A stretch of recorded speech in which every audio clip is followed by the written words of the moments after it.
good? It's your boy Sid. We back at it with another video. You know what I mean? Here to follow through. We're here to talk about the houses in astrology, right? I basically want to give you guys a breakdown of what the houses represent.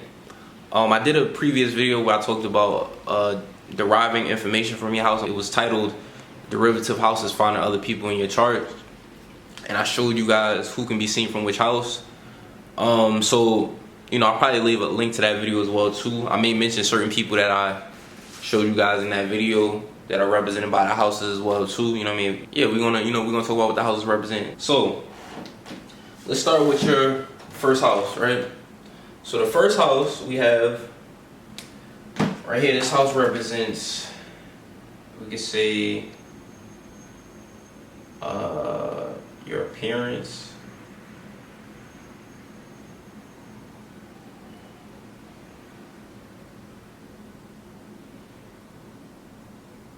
Might have spelled appearance wrong, I don't know, but it is what it is. It represents physical body.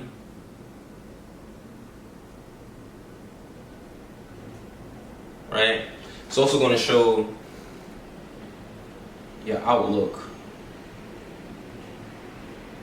Your outlook in terms of how you perceive the world and how others perceive you, but I'll just put outlook. Alright? We could also say it's the mask. As is how you act. It's the mask that we wear, right? It's how we come off. You could say it's yourself, right? So these are just different things that the first house can represent. A few things, right? Let's go to the second house, right? So we have the second house here. This house was going to show, we could say, your finances.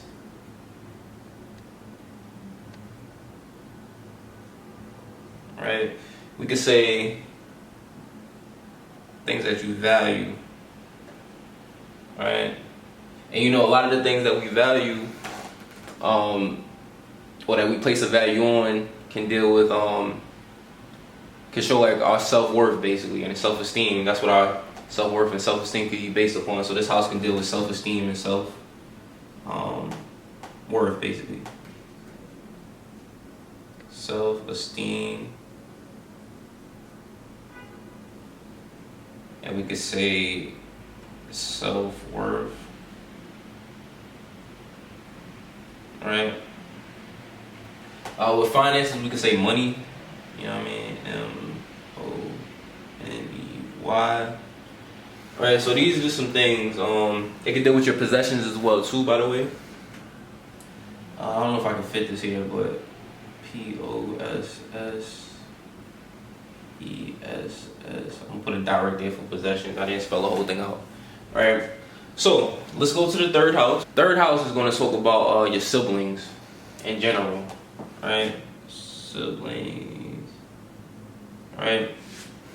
Now another thing, this house represents your thinking and your communication in terms of your style, right? What you think about too.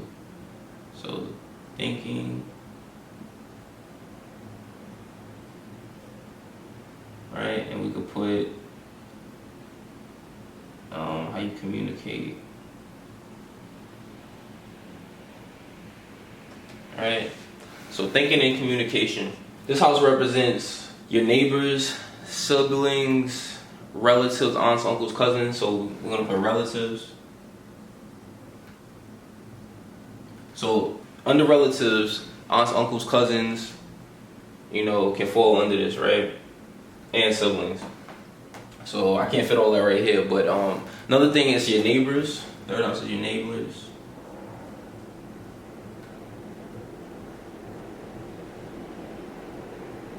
And this house could also represent how you move about in your immediate neighborhood as well too. I can't fit that here, but make sure you write that down, you know what I mean, as your notes. Now, this house also is going to tell us about early education, right? It's usually before high school. So I'm gonna put early ED for education. P-A-R-L-Y-E-D-U-C-A-T. I'll just put that. Early education. So these are some things, right, that this third house represents. Now, fourth house is home. It's also going to represent your feelings, your emotions as well too. So we're going to put feelings, right? It deals with your mother, right?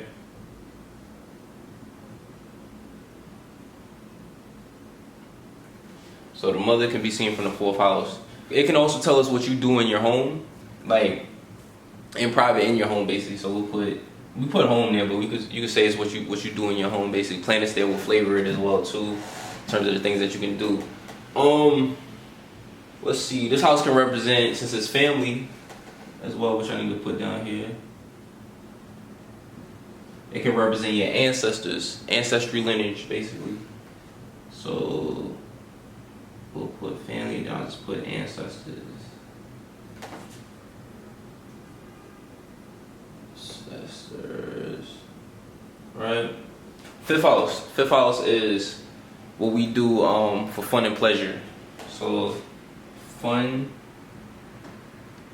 and pleasure.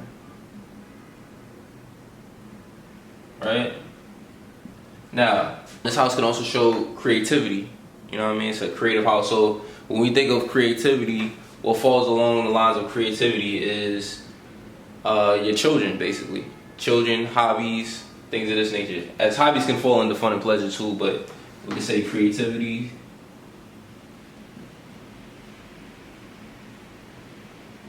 So we could put children. You create your child, basically. This house deals with dating, right? It deals with dating. We could say romance and dating, which could fall into fun and pleasure.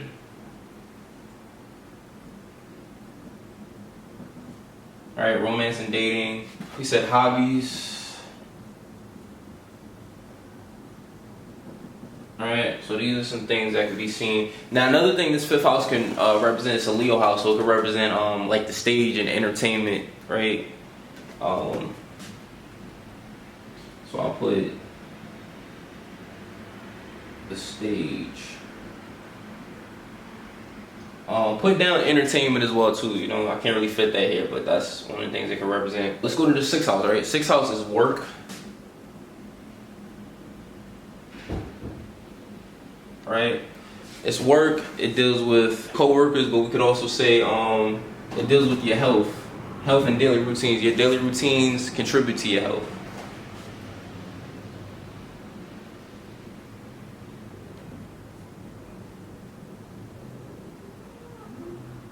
Right? Health. We could put illness as well too. Right? Now this 6th house, this also deals with pets, small pets basically. So we're gonna put pets. If you have any pets, look at the 6th house for your relationship with your pets, or what type of pets you could be drawn to or have, basically. Right? 7th house, relationships, more so one-on-one relationships.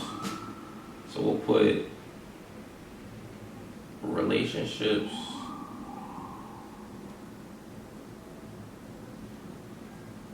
Now, what can fall into relationships can be business or like just any type of relationships, but it could be business can fall into here too as well. Business relationships and just how you are in relationships. You know what I mean? How you relate to others.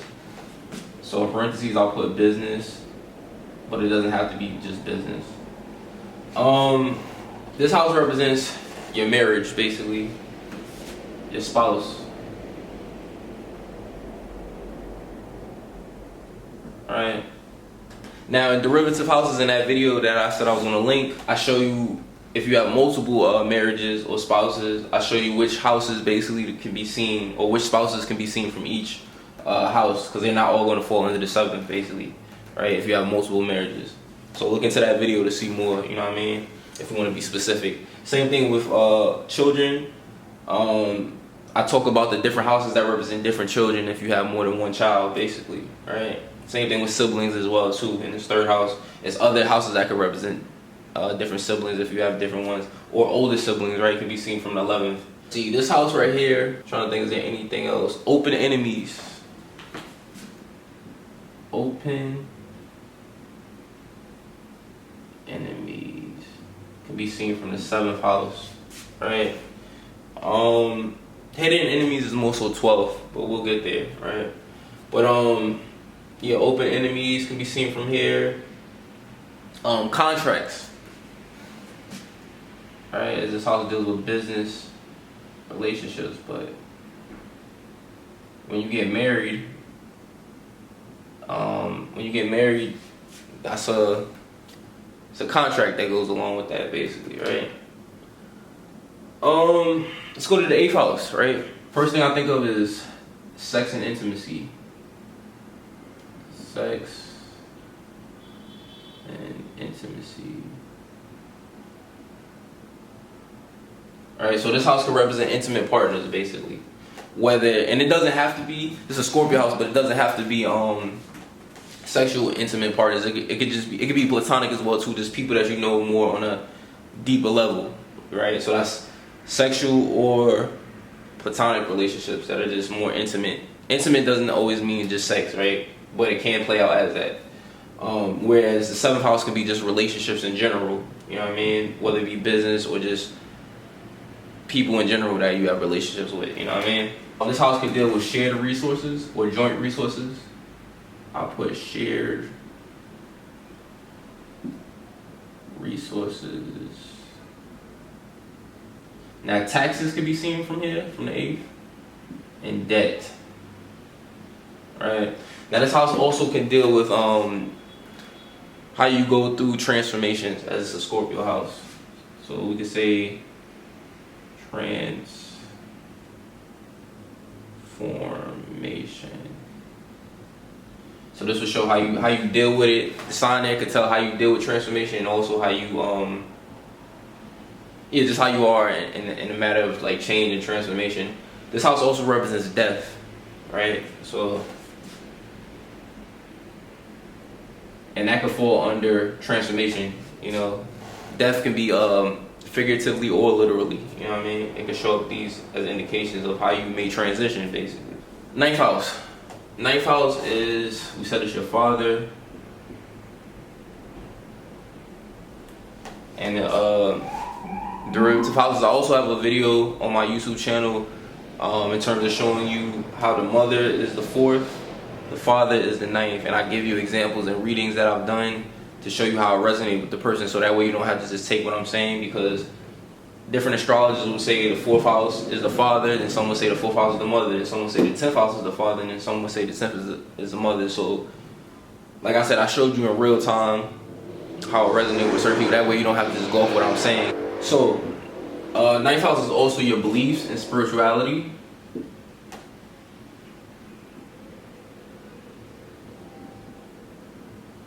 This house represents in-laws. Alright. Oh, this house represents foreign travels, long distance travels. Long distance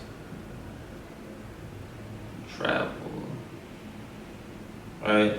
Whereas 3rd house, opposite of that, is short distance travels, right? So I can't fit that here, but make sure you put that short distance travels for 3rd house. This house also, 9th house, deals with publishing. I can't fit that, but make sure you write down publishing. If you were to publish anything, it could be the matters that you talk about in terms of the zodiac sign, and also the planets that are there, if you have any planets in the 9th, right? Now, 10th house. Career. We got public,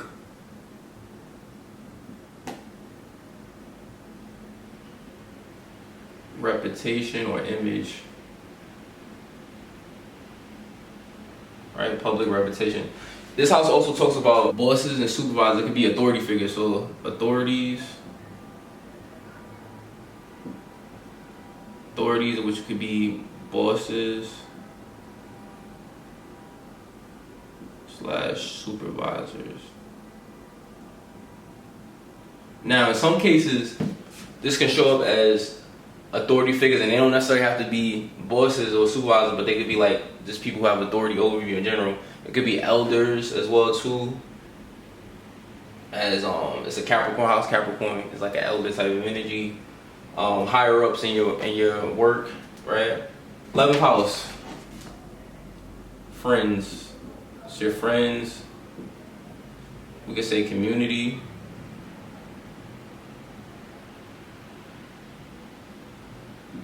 It also represents hopes and wishes. And,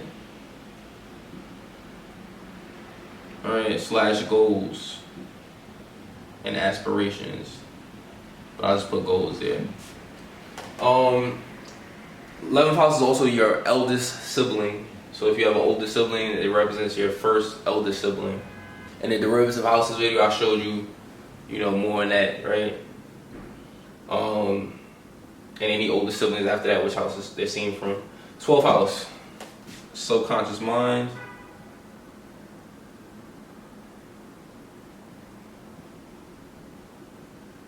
Alright, now we got dreams, can be seen from here, what you dream about. We got hidden enemies, which I stated before, as this is a house where you don't always see things clearly.